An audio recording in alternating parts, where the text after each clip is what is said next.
Hello, magandang araw mga farmland. Nandito po ako sa Barangay Dita ng Liliw, Laguna. So, ang property po ay ito po. Along Barangay Road po. Ito po ay 3,096 square meters. Titulado po, 4 na title. Ang kagandahan dito mga farmland, along cemented road na siya. Yan. And ito po ay 1,800 pesos per square meter. Mini farm lot. Patag ang property. So, libot ng pader.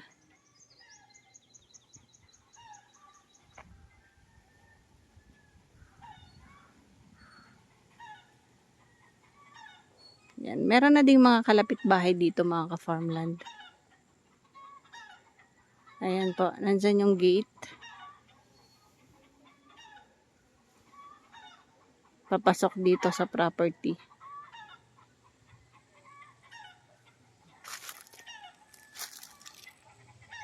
Yan. Libot po ito ng bakod. Yan. Mga concrete post na din po. So, ito po yung daan papunta dun sa loob. Yan po yung boundaryhan. Boundaryhan po yan ng property.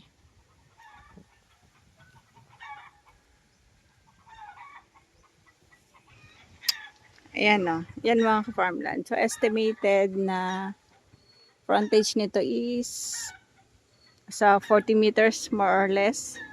Tara, papasukin natin ang property. Yan po. Yan ang boundaryhan. Yung mga bahay na nandyan.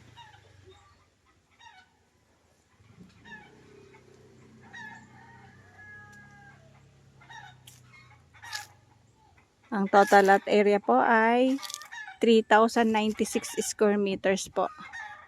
4 na titulo. 1,800 per square meter.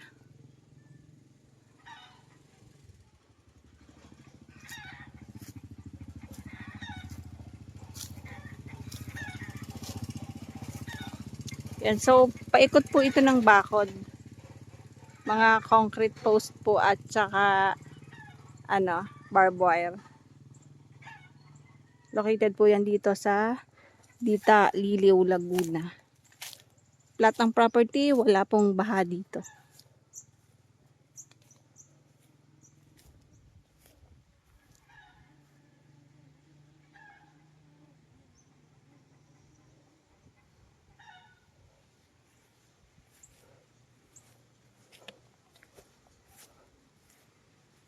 May mangilan-ngilan po ito na puno ng lansones. Pwedeng i-develop itong farm, pwedeng gawing farm resort o private resort kasi no need yun na magtanggal ng mga puno. Meron ng space para sa pagtatayuan ng mga cottage, ng swimming pool, ng bahay. Pwede po itong retirement place.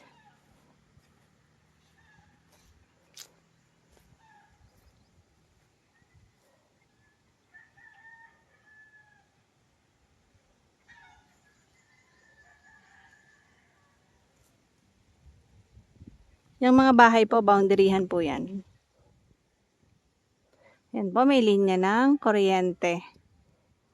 May linya din po ng tubig. Malakas po ang signal ng cellphone at internet connection. Yan. Yung mga puno, yan po ay mga lansones. So, kailangan na pong dagdagan.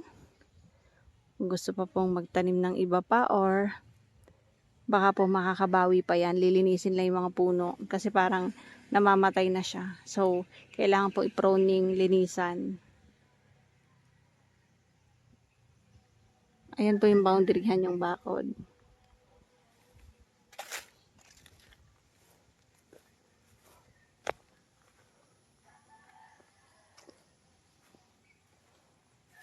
Ganda po dito, maaliwalas.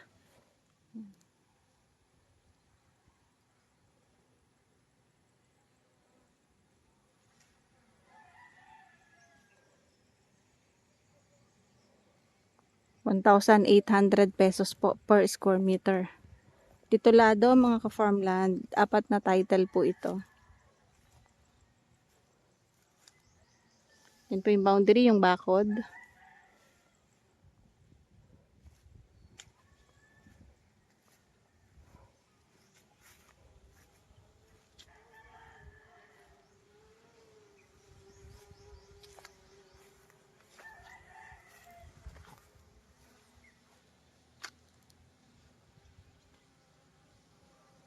Konting linis lang. Madali lang po pating linisin kasi kukunti yung ano niya, kukunti yung sukal, yung mga puno. So may mga sasairin lang, yung mga dating pinagputulan.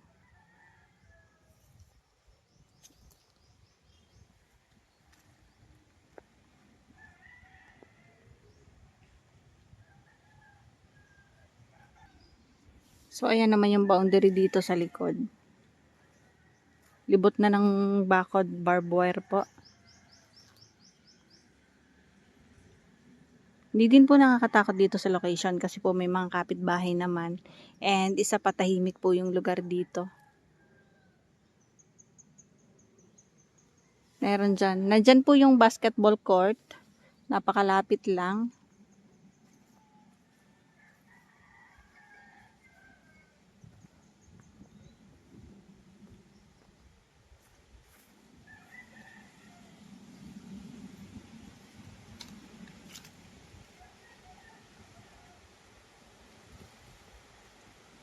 Yan, may bakod. Yan po yung bakod. Tapos ito yung bakod dito.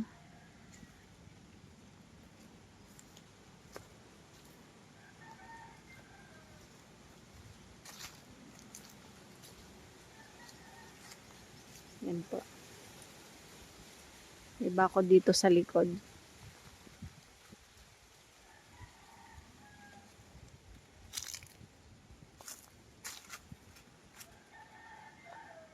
Padiretso po doon. Boundaryhan po yung mga bahay.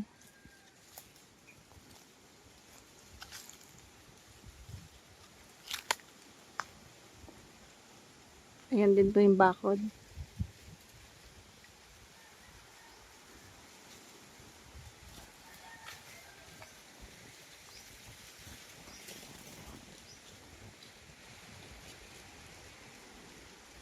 Poste ng kuryente.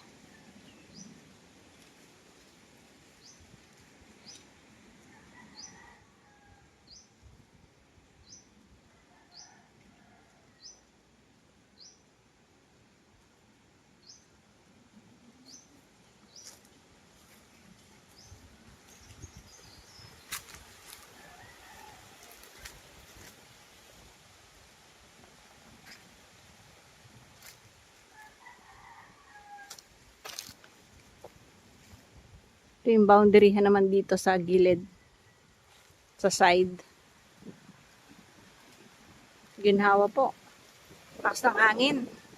Kahit ang init ng panahon, ang lamig ng hangin, preskong presko kasi ang lalaki po ng mga puno dito sa gilid.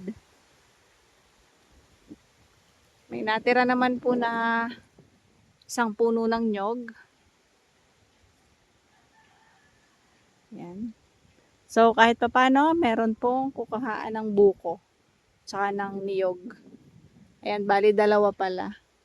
And ang lansones ay isa, dalawa, tatlo, apat, lima, anim, pito, walo, siyam, sampu, 11, 12, 13, 14, 15, 16, 17, 18, 19, 20.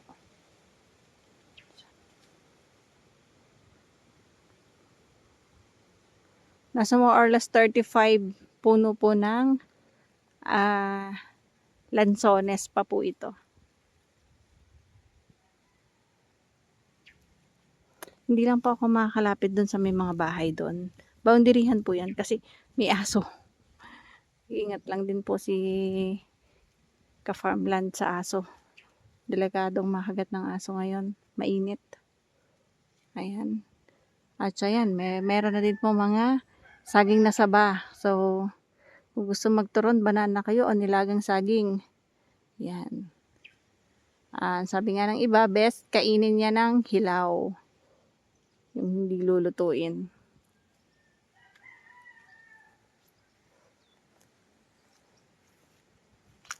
Patag ang property, ang ganda. Magdagdag na lang po ng ibang pananim dito. Kasi ayan, ang laki ng ano niya sa kalsada. Haba.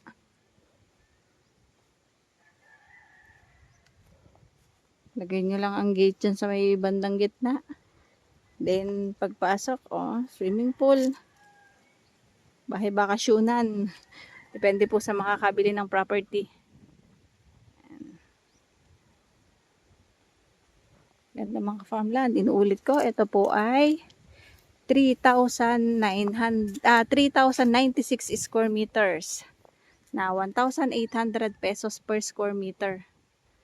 Yan. Titulado po, clean title mga farmland. Kompleto po dito. May linya ng kuryente, may linya ng tubig.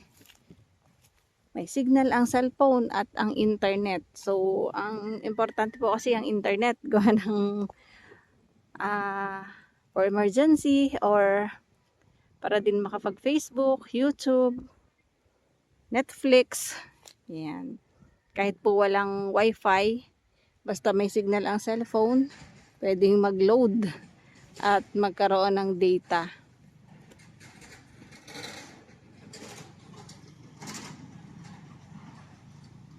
So, paano mga ka-farmland? Bye-bye po. See you for the next videos. God bless po sa ating lahat. Maraming salamat sa aming mga viewers, followers, and subscriber. Ingat po tayo. Bye-bye!